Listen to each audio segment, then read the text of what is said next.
paru-paru merupakan organ penting dalam tubuh kita. Jadi, kalau udah rusak, bisa mengganggu kesehatan kita, bahkan bisa mengakibatkan fatal seperti mengakibatkan kematian. Kita bacakan ya beberapa contohnya. Oke, jadi 8 pengaruh rokok terhadap paru-paru yang mematikan manusia. Namun, jika merokok dilakukan selama bertahun-tahun, maka akan mengakibatkan beberapa keluhan kesehatan yang berhubungan dengan paru-paru. Zat berbahaya yang ada pada rokok. 1. Tar. Cairan berwarna kecoklatan yang ada pada permukaan kayu dan arang dari getah pohon tembakau. Yang kedua, nikotin. Nikotin merupakan gas yang tidak berwarna tetapi memiliki bau yang khas. Selanjutnya, dampak buruk rokok pada paru-paru. Perokok aktif dan pasif sama-sama beresiko terserang penyakit yang bukan hanya berhubungan dengan kesehatan jantung, tetapi berkaitan dengan kesehatan paru-paru. Di antaranya, 1. Iritasi paru-paru. Asap rokok yang masuk dalam jaringan paru-paru menyebabkan peningkatan lendir di paru.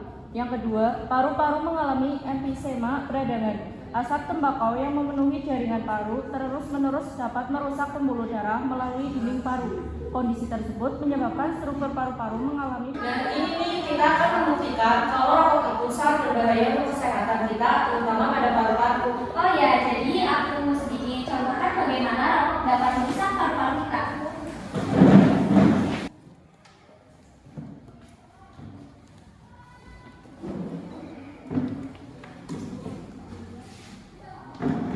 Jadi di sini kita sudah memiliki alat peraga ini. Di sini kita ibaratkan ini sebagai organ tubuh kita, dan selang ini sebagai tenggorokan kita, dan botol ini sebagai paru-paru kita, dan ada kapas di dalamnya sebagai alveolus. Kita contohkan cara kerjanya ya. Di sini kita sudah memiliki satu batang rokok. Kita masukkan ke selangnya. Nah, kita contohin ya cara bekerjanya.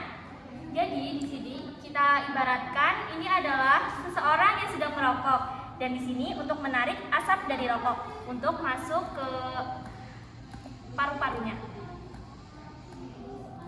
Kita bakar sampai rokoknya habis. Nah, ini baru 5 batang rokok saja yang dibakar, sudah berubah ya warna kapasnya. Coba kita misalkan kalau sehari saja kalian merokok 2 batang, bagaimana kondisi paru-paru kalian sampai saat ini? Oh ya, sampai di sini apa ada yang ingin ditanyakan? Saya. Oke, silakan. Kenapa sih rokok bisa menyebabkan penyakit paru-paru? Baik, aku jawab ya. Karena iritasi akibat asap rokok secara terus-menerus di saluran napas menjadi lebih sembab dan basah, sehingga memudahkan kuman atau bakteri serta debu menempel di saluran napas. Apakah ada yang ingin ditanyakan lagi? Oke. Jadi karena aku sudah menjawab pertanyaan dari kalian, sekarang gantian kita yang akan bertanya kepada kalian. Kita akan bertanya pada kalian dengan mengajak kalian dalam permainan question in snakes and ladders, yang artinya apakah? Jadi artinya pertanyaan dalam olahraga. Nah, benar sekali. Jadi di sini kita sudah memiliki permainan ular tangga yang tentunya sangat familiar untuk kalian. Namun ada beberapa pertanyaan di dalamnya. Jadi Kak Putri boleh minta tolong bacakan peraturannya? Baik, aku bacakan peraturannya ya. Peraturan permainan ular tangga. 1. Pemain akan melempar dadu dan pemain harus mendapat nomor 1 dan menjawab pertanyaan dengan benar. Umur melalui permainan. 2. Semua pemain bergantian dalam melempar dan setiap lemparan akan mendapat pertanyaan dalam mengenai nomor persamaan. Nomor adalah pada nomor 1, 3, 4, 7. Apakah udah dimengerti? Sudah. Jadi kita langsung mulai aja ya permainannya. Kita mulai dari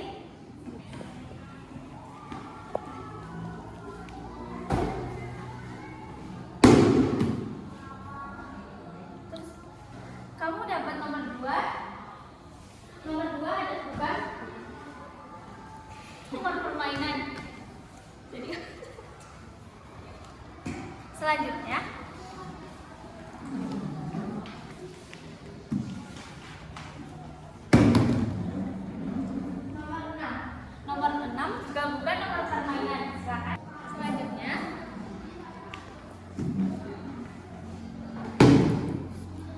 dapat nomor pertanyaan. Silakan ambil pertanyaannya.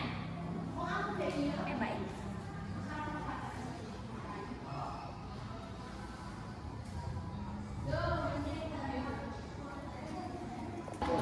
Apa yang kamu ketahui tentang nikotin?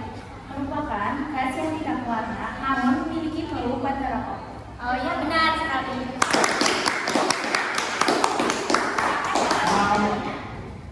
Terima kasih karena kalian sudah mengikuti game dengan baik, dan selamat untuk Mbak Kia sebagai pemenangnya.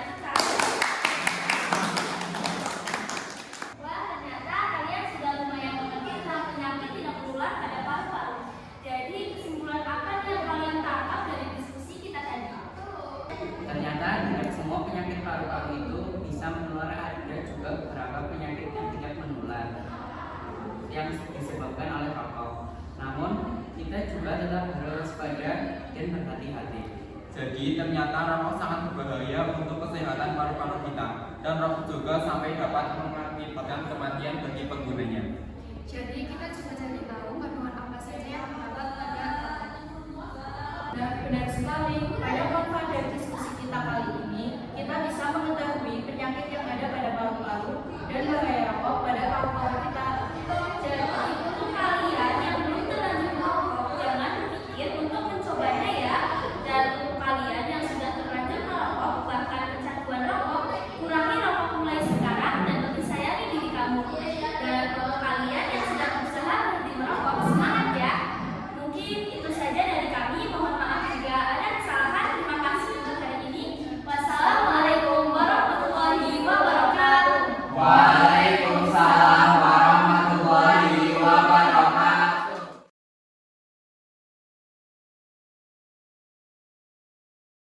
Assalamualaikum warahmatullahi wabarakatuh. Waalaikumsalam warahmatullahi wabarakatuh. Halo teman-teman sekalian, apa kabar? Hai, baik. Sebelumnya, perkenalkan saya Niken yang mulia dan rekan saya sebagai fasilitator dari kelompok 1. Nah, di sini kalian udah pada tahu belum apa sih tujuan kalian di kumpulan kedua hari ini? Nah, pada kesempatan kali ini kita akan belajar bersama mengenai penyakit yang akan menyakiti organ mata. Kalian sudah tahu belum apa saja penyakit tidak menular yang menyakiti organ mata? Nah, pada kesempatan kali ini kita akan belajar bersama mengenai penyakit tidak menular pada organ mata. Sebelumnya, di antara kalian sudah ada yang tahu belum apa saja jenis-jenis penyakit tersebut? Apa aja sih Kak penyakit-penyakitnya? Nah, kalau kalian belum tahu, mari kita dengarkan perpaparan materi yang akan disampaikan oleh rekan saya. Untuk jenis penyakit yang pertama, ada penyakit katarak. Penyakit ini terjadi karena proses degenerasi yang mengakibatkan kekeruhan pada lensa bola mata. Kekeruhan ini terjadi karena reaksi blok kimia yang menyebabkan keakurasi lensa bola mata. Penyebab penyakit katarak ini yaitu kongenetikal atau bawaan sejak lahir. Kemudian bisa juga terjadi karena proses degenerasi atau penuaan, trauma dan induksi dari obat-obatan, serta komplikasi dari kondisi sistematik seperti diabetik mellitus. Sebelum saya melanjutkan, apakah ada yang ingin ditanyakan terlebih dahulu? Saya Kak, apa aja sih gejala-gejalanya? Baik, gejala yang dialami oleh seorang penderita katarak adalah pandangan yang mengabur, sulit melihat pada malam hari, sensitif terhadap cahaya, ada lingkaran putih, pandangan menjadi blur, dan membutuhkan cahaya terang ketika membaca ataupun beraktivitas. Bagaimana teman-teman sekalian? Ada yang ingin ditanyakan? Kalau tidak ada, rekan saya akan menunjukkan alat peraga yang dapat memvisualisasikan penyakit katarak ini, penderita penyakit katarak ini. Baik, saya akan tunjukkan alat peraganya kurang lebih seperti ini ya teman-teman.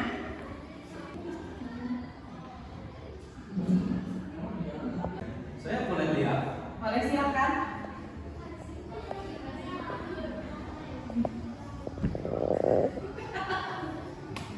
Inilah alat peraga dari penyakit katarak. Untuk selanjutnya, materi selanjutnya akan dibacakan oleh Kak Eul. Baik, untuk materi yang selanjutnya ada macular degeneration. Macular degeneration ini adalah hilangnya sebagian indera penglihatan karena terdistorsi. Kelainan ini dapat menyebabkan garis lurus tampak bergelombang. Jadi teman-teman, ini adalah alat peraga apabila seseorang terkena macular degeneration. Macular degeneration ini terjadi karena kebiasaan merokok, hipertensi, dan juga riwayat keluarga. Untuk memperlambat kerusakan, penderita bisa menerapkan gaya hidup sehat, berhenti merokok, serta mengonsumsi makanan yang mengandung antioksidan, zinc, dan suplemen vitamin C dan E. Baik teman-teman sekalian, untuk materi yang selanjutnya akan disampaikan oleh rekan saya, Miko Ramadan. Untuk penyakit selanjutnya adalah glaukoma. Penyakit mata di mana terjadi kerusakan saraf optik yang diikuti gangguan lapang pandang yang khas. Glaukoma merupakan penyebab utama kebutaan di dunia yang tidak dapat diperbaiki atau bersifat permanen. Untuk alat peraganya kurang lebih seperti ini. Dan penyebab utama glaukoma adalah peningkatan tekanan yang terjadi ketika produksi dan cairan mata tidak seimbang. Kondisi ini ditandai dengan sakit mata, mata merah, penglihatan kabur, serta mual dan muntah. Untuk penyakit selanjutnya adalah diabetik retinopati. Komplikasi diabetes yang mempengaruhi mata, retinopati diabetik disebabkan oleh kerusakan pembuluh darah pada jaringan di belakang mata atau retina. Gula darah yang kurang terkontrol merupakan faktor resiko. Untuk alat peraganya kurang lebih seperti ini. Dan penyebabnya adalah satu bentuk komplikasi dari penyakit gula, diabetes mellitus. Kadar gula yang tinggi dalam pembuluh darah dapat mengakibatkan kerusakan pada pembuluh darah retina mata, terutama di jaring-jaring yang sensitif terhadap cahaya. Dari 10 materi yang telah dipaparkan, apakah dari kalian ada yang mau ditanyakan? Izin bertanya, untuk penyakit glaukoma itu bagaimana cara pengobatannya? Untuk salah satu cara pengobatan glaukoma pada mata adalah dengan cara operasi. Adapun operasi yang umum menjadi pilihan adalah operasi trabekulektomi. Dalam prosedurnya, dokter akan membuat saluran kecil pada bagian putih mata atau sklera untuk memudahkan cairan pada bola mata untuk keluar. Baik teman-teman semuanya, apakah ada yang ingin ditanyakan lagi? Kalau belum ada, teman-teman kita main game aja yuk. Nah, untuk gamenya, saya akan bacakan teknis terlebih dahulu ya, yaitu terdiri dari 2 pemain yang saling berhadapan dengan satu objek di tengah-tengah. Setiap pemain mengikuti aba-aba dari fasilitator. Jika fasilitator memberikan aba-aba ambil, maka permainan mengambil objek yang di tengah. Dan apabila fasilitator memberikan aba-aba kepala, pundak, lutut, dan kaki, maka pemain melakukan gerakan yang sudah diperagakan. Bagi pemain yang tidak bisa mengambil objek yang berada di tengah, maka akan menerima konsekuensi. Sebelum memulai permainan, saya akan menjelaskan terlebih dahulu bagaimana sih cara bermain permainan tersebut. Jadi nanti yang bermain itu merebutkan benda yang ada di tengah, yaitu sebuah pulpen. Dan siapa yang akan memenangkan permainan tersebut akan mendapatkan reward sebuah penghargaan. Kepala, pundak, lutut, kaki, kepala, pundak, kaki, lutut, kepala. Selamat untuk Nazwa yang telah memenangkan game kali ini. Yeay. Terima kasih kepada teman-teman yang telah berpartisipasi dalam rangka kampanye kesehatan. Jaga kesehatan. Assalamualaikum warahmatullahi wabarakatuh.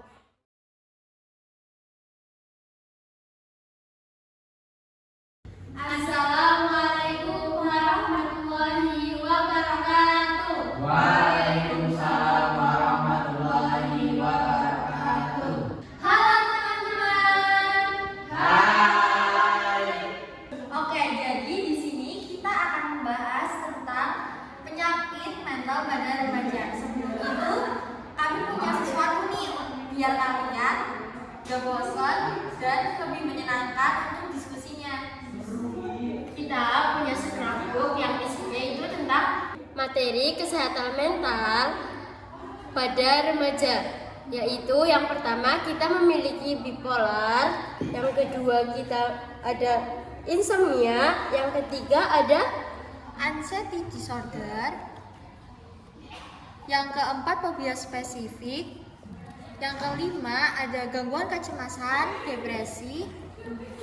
Dari ketujuh materi tersebut, kalian mau memilih materi tentang apa nih? Karena kalian memilih dua materi, yaitu gangguan kecemasan dan depresi, kita akan membahasnya sekarang. Jangan lupa dicatat poin-poin yang penting ya.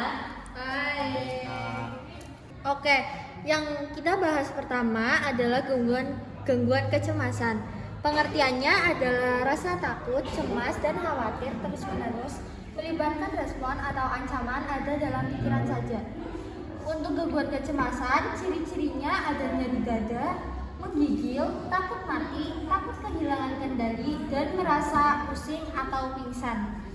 Untuk gangguan kecemasan, ada beberapa cara untuk mencegahnya, yaitu tidur cukup, aktif berolahraga, mengonsumsi makanan bergizi seimbang, mengikuti latihan untuk mengelola stres seperti meditasi, yoga, atau membuat jurnal harian. Terus yang selanjutnya yaitu menjauhi alkohol, narkoba, dan rokok, mengurangi konsumsi makanan dan minuman yang mengandung kafein, melakukan pemeriksaan ke dokter jika mengalami hal traumatis yang mengganggu pikiran dan aktivitas sehari-hari. Yang selanjutnya yaitu gangguan kecemasan depresi. Kalian tahu gak sih pengertian depresi itu apa? Enggak nih. Pengertian depresi adalah kondisi mental yang umum terjadi dengan mempengaruhi perasaan, cara berpikir, dan penderita menjadi tidak berminat pada hal-hal yang sebelumnya membuat dia bahagia. Depresi juga memiliki ciri-ciri loh, yaitu antara lain ada selalu merasa bersalah dan sering menyalahkan diri sendiri, merasa putus asa, rendah hati, dan tidak berharga, timbul ide-ide menyakiti diri sendiri, menjadi apatis, selalu merasa kelelahan dan tidak bertenaga, selera makan menurun, pusing atau nyeri, dan tidak ada gairah seksual.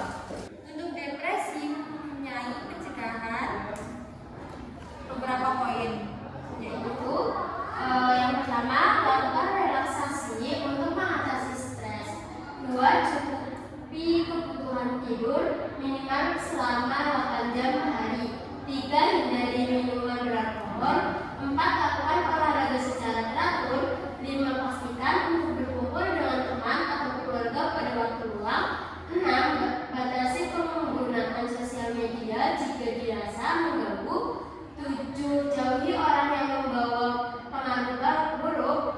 Dan yang terakhir, konsultasikan dengan dokter jika merasa sedih yang berkepanjangan, terutama setelah mengalami kejadian yang tidak menyenangkan. Dari pemaparan materi tadi, kalian paham nggak? Paham. Kalau kalian paham, kita punya game nih untuk mengetes pemahaman kalian tentang materi depresi dan gangguan kecemasan. Game tersebut adalah lempar dadu. Oke, untuk aturannya atau cara mainnya yaitu yang pertama, kalian lemparkan dadu sehingga kalian dapat nomor. Setelah itu kalian pilih pertanyaan yang sesuai dengan nomor yang kalian dapat, nomor 1, nomor 2, nomor 3, nomor 4, nomor 5, dan nomor 6. Setelah itu, saya akan membacakan pertanyaan yang tadi kalian ambil, kemudian kalian bisa jawab dengan sebisa kalian. Oke, siapa nih yang mau nyoba duluan? Saya. Oke, untuk Yang pertama, mengacungkan diri, silakan menceritakan untuk lempar dadu dan mengambil pertanyaan.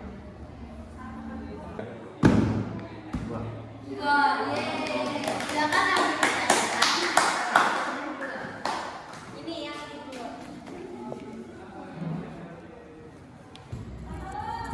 Apa saja faktor yang mempengaruhi gangguan kecemasan?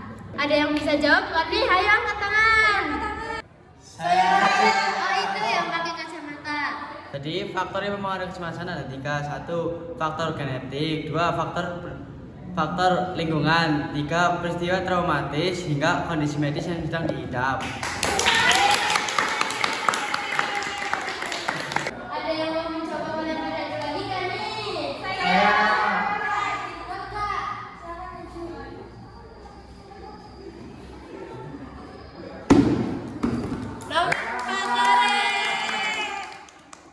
Oke, jadi kan kita udah bermain game nih.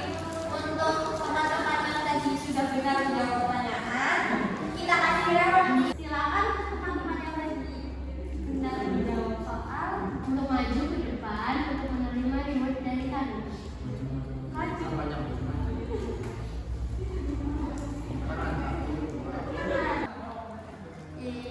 Terima kasih. Terima kasih, Kai.